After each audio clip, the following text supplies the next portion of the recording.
merasa ngangkat saya tak lawan di pengadilan. Karena saya sudah jadi kiai sebelum diangkat PBNU. Ya ini saksikan ya para muhibin saya. Jadi kalau SK itu ikror, ngakui kalau Gus Bak manfaat, saya terima. Kan hanya ikror saja, Pak.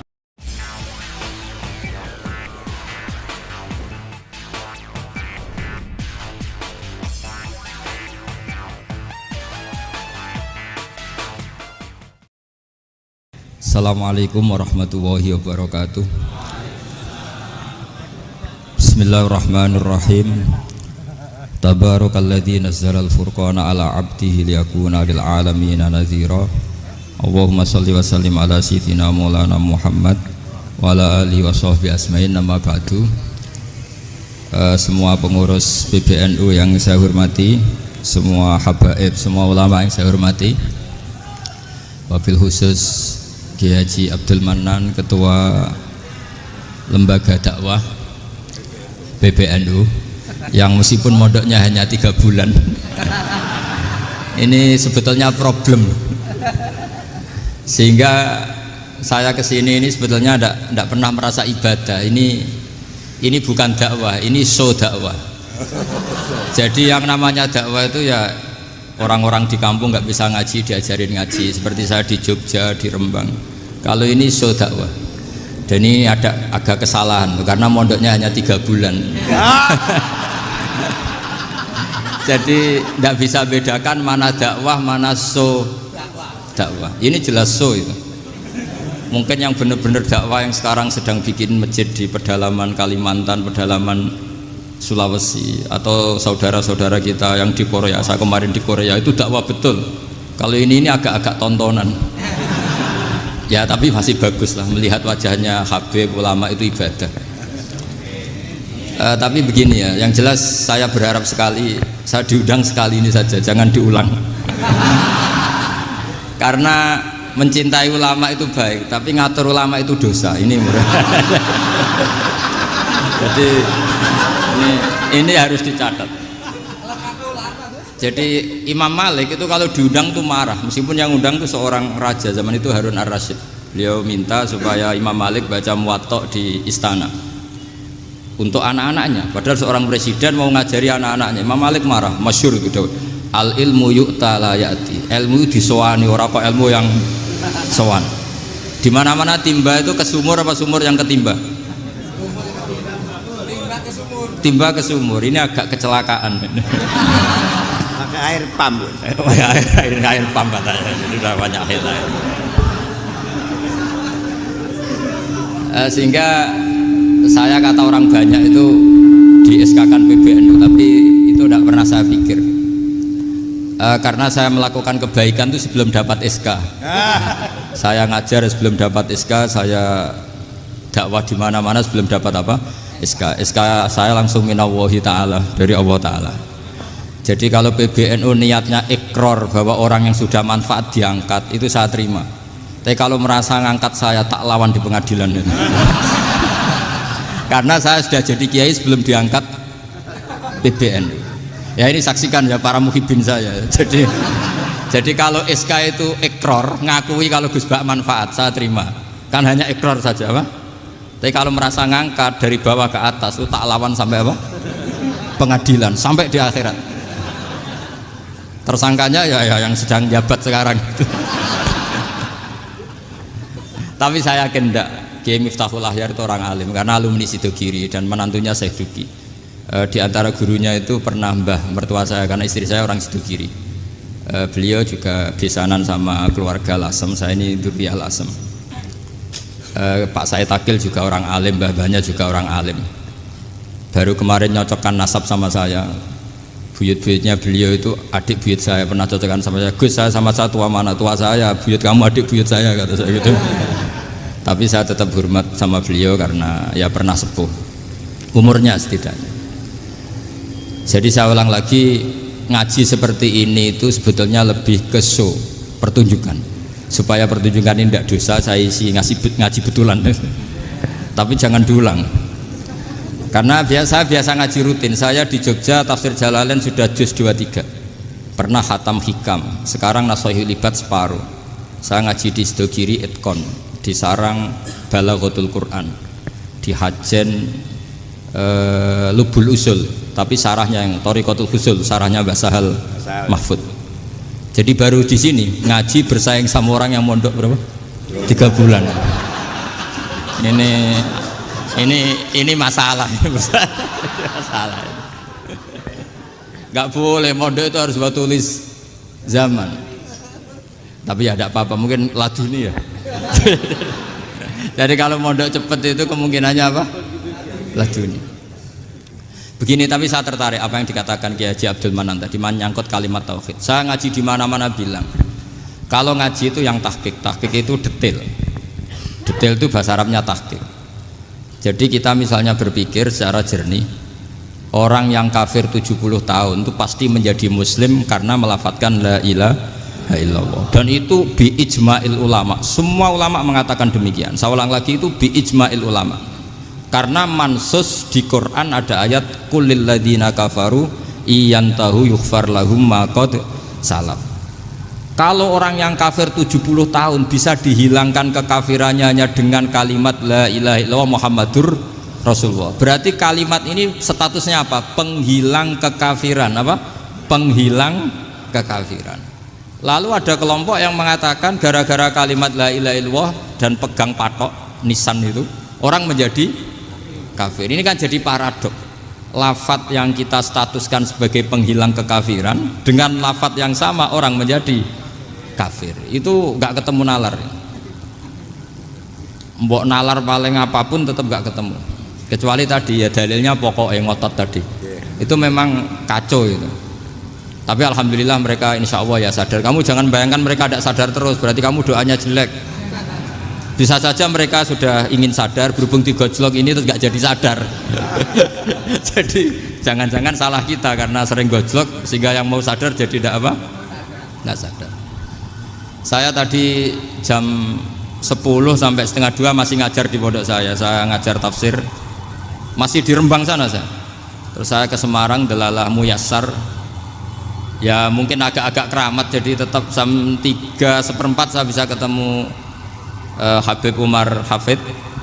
Saya beberapa menit ya diskusi tentang manhaj beliau, dan kebetulan saya sering belajar kitab beliau sama alumni-alumni Darul Mustafa. Meskipun saya tidak pernah ke sana, tapi saya tahu betul mazhab beliau karena al arwah junudun apa? Mujannada. Begini, saya sering dingendikani Mbah Mun, politik tidak jelas itu bagian dari kejelasan. Ini yang perlu dicatat. Jadi politik tidak jelas itu bagian dari apa? Kejelasan. Misalnya begini, siapa yang mengira Khalid bin Walid yang sangat musuhi Rasulullah, dia panglima orang kafir ketika ngalahkan Rasulullah di perang Uhud, akhirnya Khalid bin Walid masuk apa? Islam. Begitu juga Wahsy, qatilu ahabbin nasi ila Rasulillah, pembunuh Said Hamzah, akhirnya juga masuk Islam.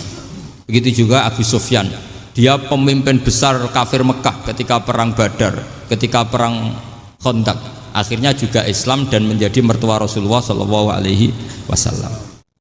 Dari fakta ini kemudian banyak ulama alim yang ngambil sikap itu ya coro Jawa itu anggang-anggang.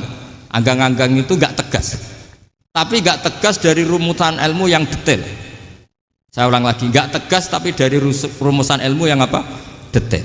Bisa saja orang yang sekarang kafir suatu saat mukmin atau muslim. Bisa saja yang sekarang sedang fasik suatu saat soleh.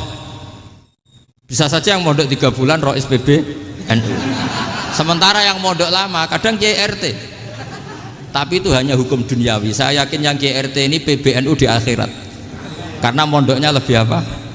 Lama. Itu tak jamin. Saya juga berencana mimpin NU di akhirat saja, bukan di dunia. Makanya saya mohon SK itu berakhir muktamar mendatang. Karena saya sudah kiai sebelum diangkat. Makanya saya ulang-ulang, kalau pengangkatan itu niatnya ikror, saya terima. Tapi kalau niatnya ngangkat, tak gugat di pengadilan. Ini tidak guyon, ini betulan itu. Ya, tapi ini hanya guyon saja. Nah, ini penting saya utarakan teori ngaji ya. Ini saya bacakan naskah asli Sayyid Umar Hafid supaya Anda dapat barokah beliau. Karena beliau selain alim allamah, muridnya Habib Salim, juga beliau pernah ngaji kutub Sayyid Abdul Qadir Segaf di Jeddah. Juga beliau sering istifadah di beberapa kiai. Ini saya baca teks Arabnya kemudian saya terjemah. Bagi yang tidak setuju pemaknanya bisa gugat karena saya baca Arabnya. Yang nggak setuju pemaknanya bisa gugat. Tapi tak jamin kalah karena saya paham betul teksnya maknanya seperti itu. Logikanya tadi ya, ketika Rasulullah ngambil sikap tegas kepada Qatilu Hamzah yaitu Wahsy, dan ketika Rasulullah ngambil sikap tegas pada orang-orang yang mengalahkan beliau di perang Uhud, kaifa yuflihu qaumun fa'alu bi anbiya'ihim hakadha, bagaimana mereka jadi orang benar atau orang yang dapat kebahagiaan kalau mereka perlakuannya seperti Nabi seperti ini, yaitu Nabi sujja wajhuh masyhur wa kusirat ruba, yaitu Nabi itu wajahnya terluka, gigi serinya tanggal. Orang-orang seperti ini tuh nggak akan bejo kalau orang Jawa, nggak akan falah. Tapi apa yang terjadi? Allah menurunkan ayat laisa laka minal amri syai'un aw yatuba 'alaihim aw yu'adzibahum. Muhammad itu bukan wilayah kamu ngecap orang, menstigmasi orang itu tidak wilayah kamu.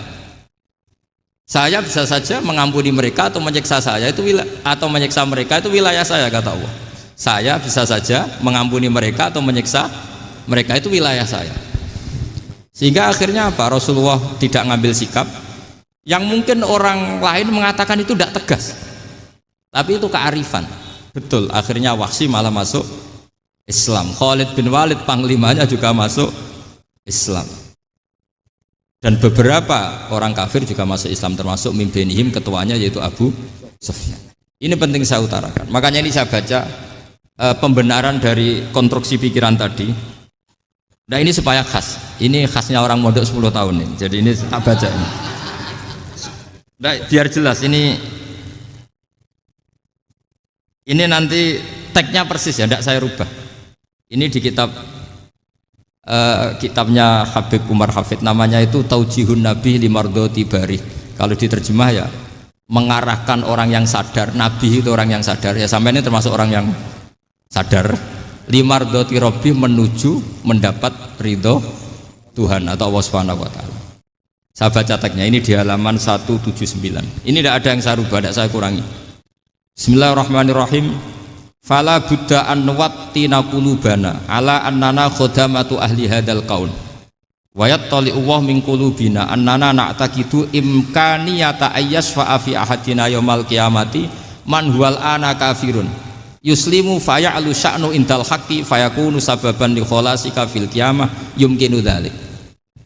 Jadi kita para dai, para kiai itu adalah khodamatu hadal kaun. Kita ini adalah pelayan alam raya ini yang selalu berharap alam ini akan lebih baik. Orang yang sekarang sedang kafir bisa saja nanti yang nyafaati kamu di akhirat, yaitu mereka masuk Islam lalu Islamnya lebih serius, akhirnya punya hak syafaat. Sementara kamu Islam mulai kecil tapi biasa-biasa saja seperti ini, mulai dulu ngaji terus sama Ki Abdul Manan, nggak pernah yang ngisi ngaji, itu artinya nggak ada perkembangan. Makanya saya nggak ingin ngaji lagi karena saya ingin perkembangan Anda nanti tukang mengisi, bukan yang diisi. Kalau saya nanti ngaji lagi di sini artinya Anda kalau tetap mendengarkan itu tidak ada perkembangan. Pantes saja semulang Gus Bahak sampean sing ngaji. Sekali-kali ada perkembangan, saya ngaji sampean yang mulang, itu bagus itu. Meskipun itu perkembangan yang menyesatkan.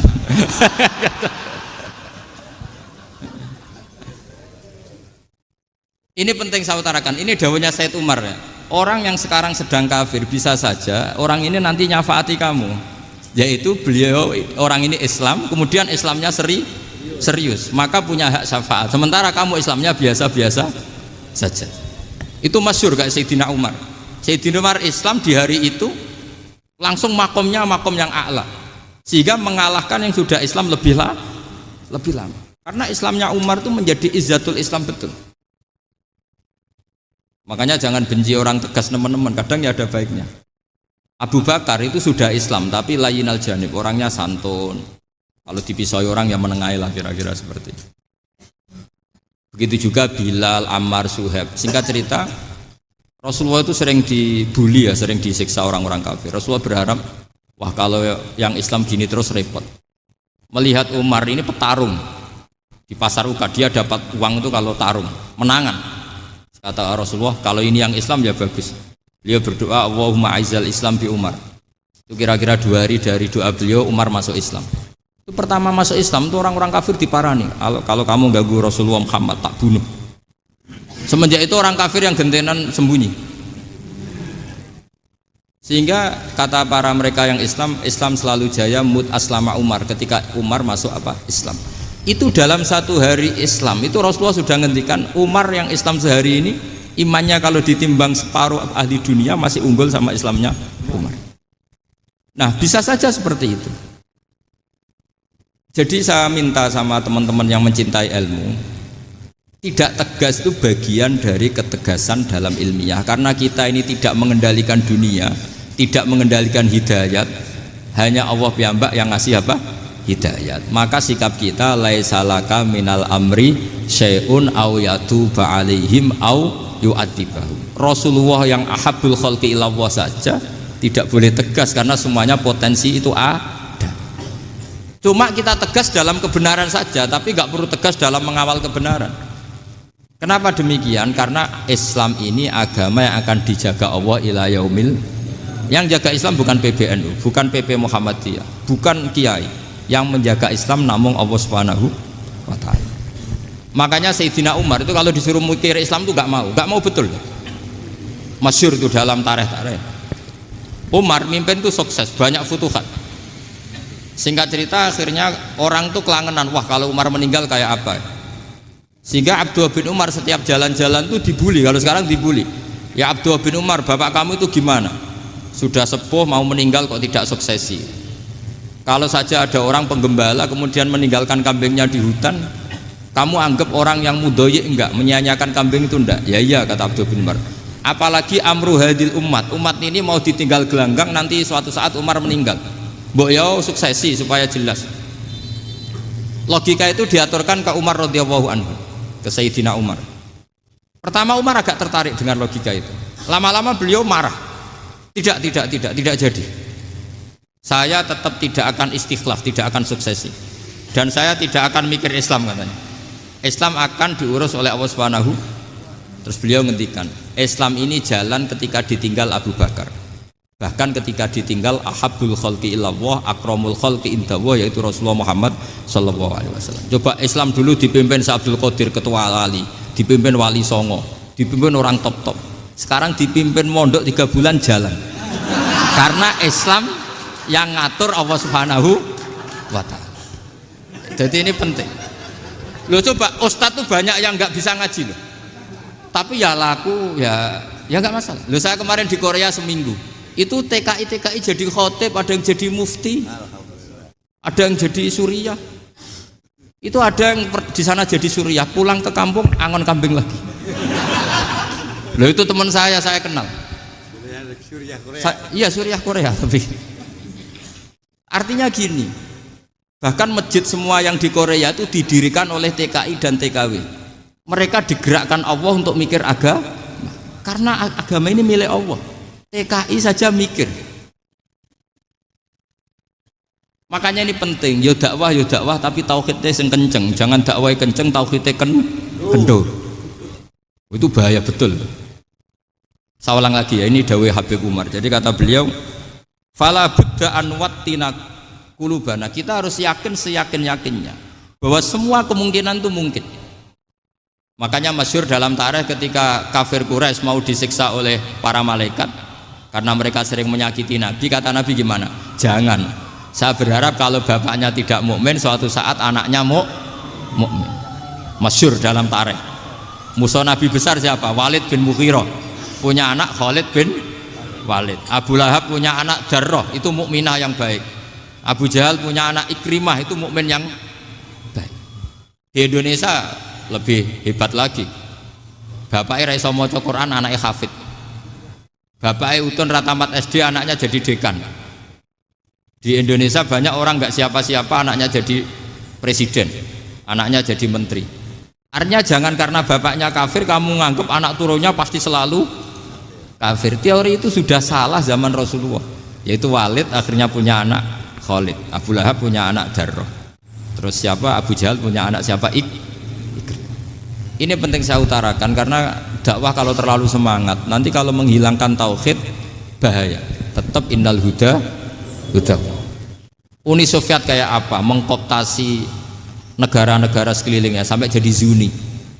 Tapi apa yang terjadi? Uni Soviet yang runtuh, persemakmurannya semua rata-rata jadi negara apa? Islam, kayak Uzbek, kayak Ceknya, kayak apa-apa. Karena agama ini diurus Allah. Sehingga kalau tapi kamu ngitmai agama nggak apa-apa. Makanya istilahnya Habib Umar khodamah itu pelayan, nggak apa-apa. Kita ngitmai agama itu nggak apa-apa. Dengan ngitmai terus mikir nggak apa-apa. Tapi jangan mikir yang merasa kalau kita mati wah nanti agama ini kukut karena saya mati. Kamu itu siapa? Agama Islam ini tidak pernah dipasrahkan kamu. Diurus oleh Allah Subhanahu wa taala sendiri. Sehingga ketika Wali Songo meninggal, agama ini tambah kuat sampai sekarang. Kecil saya itu kalau pengajian susahnya bukan main, harus izin sana sini. Sekarang setiap pengajian polseknya datang, polresnya datang, nggak ada intel, nggak ada apa. Padahal kiai dulu sama kiai sekarang itu kira-kira alim mana? Alim kiai dulu. Mbah Hasyim Asy'ari itu ngarang kitab sampai dibaca di Yaman. Saya sering baca juga kitab beliau, Risalatu Ahli Sunnah wal Jamaah. Kiai sekarang mau terjemah aja kadang salah memahami. Tapi ya Islam tetap jalan karena Islam ini dikawal, dijaga oleh Allah Subhanahu wa taala. Maka kalau dalam cerita tarikh sirahnya Ibnu Ishaq itu, tauhid itu penting. Beliau cerita begini. Sayyid Abdullah itu namanya Abdullah bin Abdul Muthalib. Kita tahu kenangannya Rasulullah terbanyak itu bukan dengan Sayyid Abdullah tapi dengan Sayyid Abdul Muthalib, dengan mbahnya. Karena Nabi itu mulai kecil dirawat oleh siapa? Mbahnya. Yaitu yang disebut Nabi ketika 2 bulan kan abahnya sudah meninggal. Ya saya baca ya, pakai bahasa Arab biar jadi bid'ah. Nanti kalau bahasa Indonesia ada bid'ah. Tidak betul. Diba atau berjanji sebenarnya itu kitab sejarah, berhubung dibaca bahasa Arab terus kayak mantra. Terus yang belakang mau nyenggai soleh aleh, sehingga kubu sebelah bilang tuh khurafat dan bid'ah. Coba diterjemah ini, coba nanti saya baca bahasa Arab. Walamma tamma min hamli syahroni ala masyuril aqwalil marwiyatu fiya bil madinati abuhu abdullah wa kana qad istaza bi akhwalihi bani adi minat taifatin najariyah wa makatha syahron saqiman yu'anu nasukmahu wasakwa. Terus di pojok sana bilang soleh aleh. Pasti kubu sebelah yang liwat, wah itu khurafat bid'ah karena dianggap mantra. Padahal artinya coba sampean baca bahasa Indonesia. Ketika hamil Rasulullah umur 2 bulan, abahnya meninggal di kota Abwa. Kota Abwa adalah kota keluarga besar ibunya Sayyid Abdullah. Kebetulan pas ke sana beliau sakit sampai 1 bulan dirawat. Bid'ahnya di mana kalau diterjemah? Wong itu kitab tarikh. Makanya saya nggak tahu yang membidah-bidahkan tiba itu karena tadi. Tapi sampean juga ikut salah karena nyenggai sholawat tantok itu. Jadi makanya saya bilang tadi kalau bahasa Arab bid'ah, kalau sudah terjemah tidak bid'ah karena kelihatan kalau itu hanya kitab tarikh. Loh, coba bid'ahnya di mana? Wa ba'du fa'aqulu wa Muhammad bin Abdullah bin Abdul Muthalib bin Hasyim. Itu kalau diterjemahkan, kamu harus tahu siapa nama Muhammad. Muhammad punya abah siapa? Rasulullah Muhammad Abdullah. Punya abah siapa? Abdul Mut. Punya abah siapa? Hasyim. Coba baca gitu di kubu sebelah. Oh iya gitu. Berhubung baca bahasa Arab. Wa ba'du fa'aqulu wa Muhammad bin Abdullah bin Abdul Muthalib bin Hasyim. Jadi itu hanya salah baca saja. Maksudnya salah yang hukumi, bukan salah yang baca, salah yang apa? Hukumi. Sayyid Abdullah ini orang yang tauhidnya sangat kuat. Sayyid Abdul Muthalib lebih kuat lagi. Saya cerita sedikit betapa pentingnya tauhid. Ketika pasukan Abraha bawa pasukan gajah mau menyerang apa? Ka'bah. Itu sebelum menyerang itu semua aset-aset milik orang kafir Quraisy, milik orang Quraisy lah. Itu ditawan, diambil, termasuk milik Sayyid Abdul Muthalib, milik Abdul Muthalib. Terus ketika mau masuk Ka'bah, mau masuk Mekah, kata Abraha, man sayyidu hadal wadi, siapa yang kamu tuakan, yang kamu pertuan di sini? Oh, Abdul Muthalib. Abdul Muthalib itu dipanggil, itu auranya luar biasa. Abraha yang di tempat perkemahannya itu harus duduk di atas karena dia raja. Itu duduk di atas gak berani. Saking wibawanya Abdul Muttalib, ini mbahnya Rasulullah. Akhirnya Abraha bilang gini, saya duduk di bawah tidak mungkin karena saya raja. Kamu duduk jejer saya tidak mungkin karena nanti umat saya kecewa karena raja kok disaingin gitu. Ya sudah, sambil berdiri-diri kita ngomong. Akhirnya Sayyid Abdul Muttalib tadi diomongin gini, saya itu tidak ingin merusak orang-orang Mekah, orang-orang Quraisy. Saya hanya kecewa punya tempat ibadah dikencingi, diberakin sehingga saya mau merubuhkan Ka'bah. Tapi dengan damai, nggak ada perang. Apa jawabnya Abdul Muttalib? Lucu. Nggak apa-apa, Ka'bah kamu robohkan silakan, nggak apa-apa. Yang penting unta saya yang kamu sita kembalikan. Harta saya yang 100 unta kamu sita kamu kembalikan. Itu Abraha kagetnya bukan main. Kaget karena kamu itu pemimpin apa? Tadi saya hormat kamu karena kamu tak anggap orang hebat. Hadhil Ka'bah dinu abaika, ini Ka'bah itu agama kamu. Pas saya hancurkan kok kamu tenang-tenang saja. Padahal pas mau saya hancurkan kamu tenang-tenang saja, malah tanya unta kamu itu gimana? Apa jawabnya Abdul Muttalib? Inna lihadal baiti robban hamahu. Sebab Ka'bah itu ada yang punya dan pasti akan melindungi Ka'bah. Tapi kalau unta itu milik saya, ini urusan saya, ini unta. Jadi inna lihadal baiti robban hamahu itu tidak milik saya, itu ada yang punya. Ya sudah, biar yang punya aja yang jaga, itu tidak urusan saya. Akhirnya unta dikembalikan, aman deh, untung double.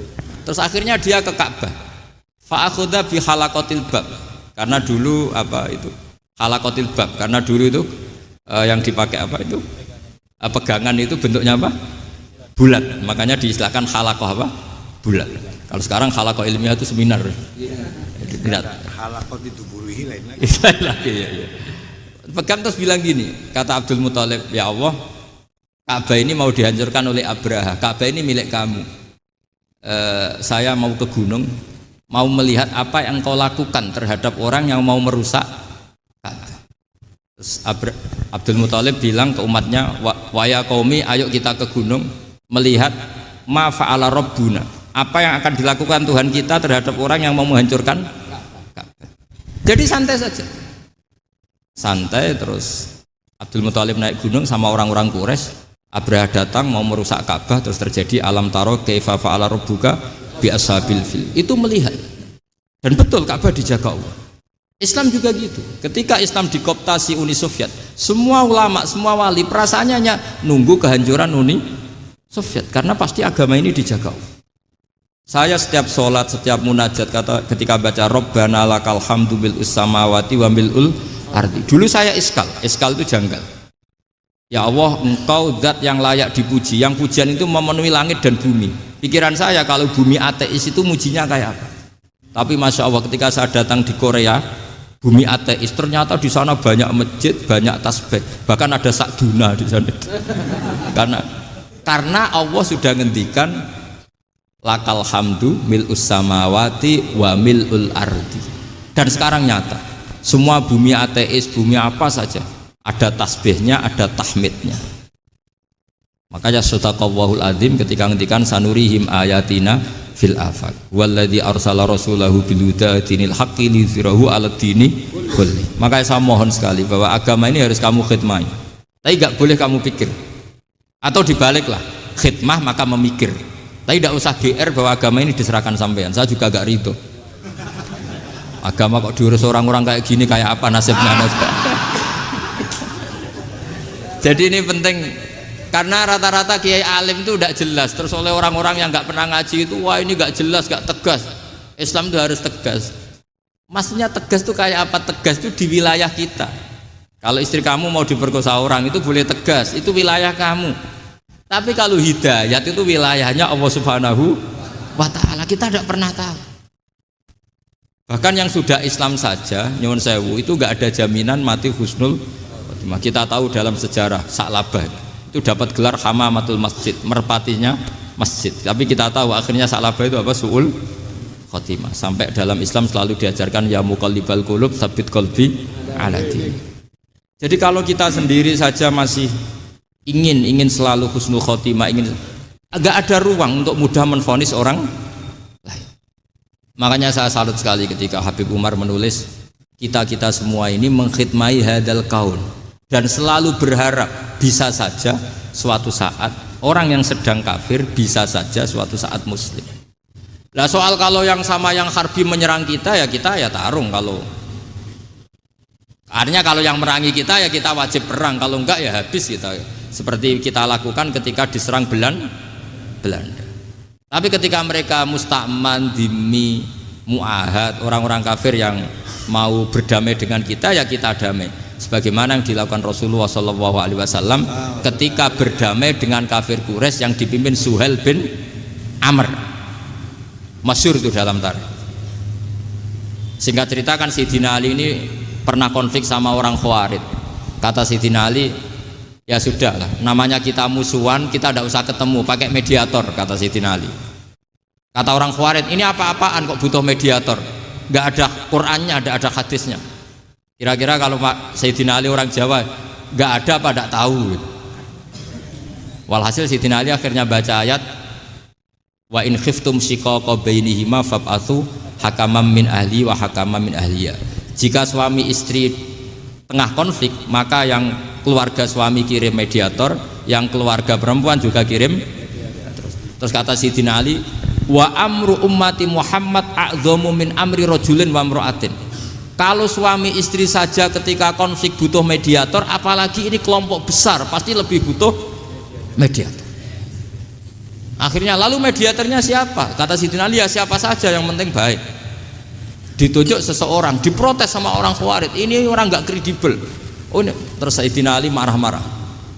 Rasulullah itu pernah berdamai dengan orang, bahkan orang itu kafir, yaitu Sulhul Hudaybiyah. Nabi itu berdamai dengan orang yang bernama Suhail bin Amr ketika itu kafir. Makanya ini menunjukkan bahwa musolahah ma'al kufar itu boleh demi kelangsungan bernegara, berbangsa.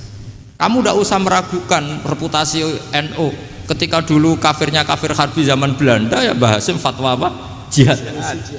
Jadi jangan kira tidak tegas, kita tegas sekali, justru kita yang punya masa lalu tegas. Tapi kepada siapa dan dalam konteks apa? Paham ya? Terus ini penting sekali untuk dijernihkan.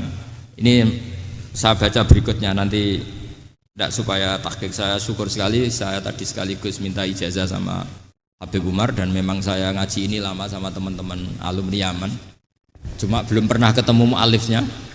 Tadi saya ketemu minta ijazah itu dan beliau senang sekali, bahkan sempat bikin tulisan di kitab saya ini.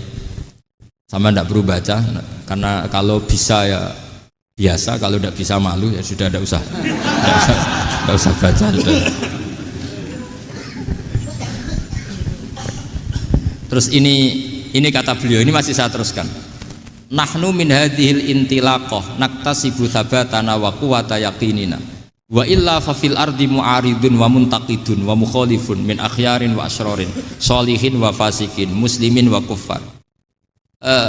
Kalau kamu punya satu metode ilmiah, metode dakwah, kamu harus siap, karena pasti ada yang menentang. Yang menentang itu ya mulai orang soleh, tidak soleh, orang macam-macam. Jadi kalau sudah punya manhaj, memang dari awal harus siap apa? Ditentang. Jadi misalnya PBNU punya kebijakan apa, ya sudah siap saja dibully. Itu pasti itu, karena nggak ada manusia semua suka, semua benci. Kata beliau, anta in kunta fi syakkin min hadzal maslak wal manhaj fattabi man syi'ta wasaha angka ghaniyah wa in kunta ala yaqinin annahu al huda wa mirasun nubuwah wa annahu haqiqatu tarjamatil ahdi ma'rab fala tata'atsar min kalami ahadin yakunu mangkana.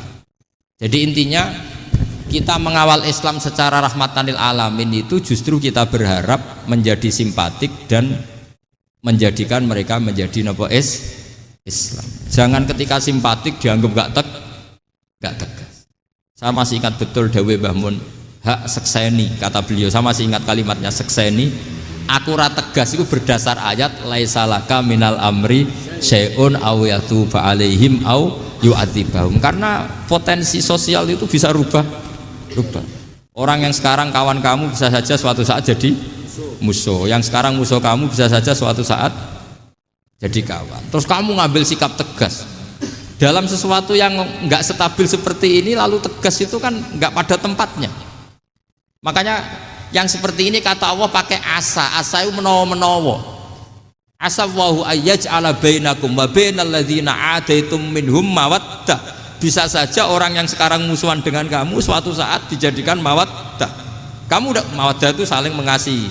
Kamu udah usah tanya wallahu qadir kata Allah karena Allah mampu. Jadi dalam hukum-hukum sosial Allah seringnya bilang apa? Asa.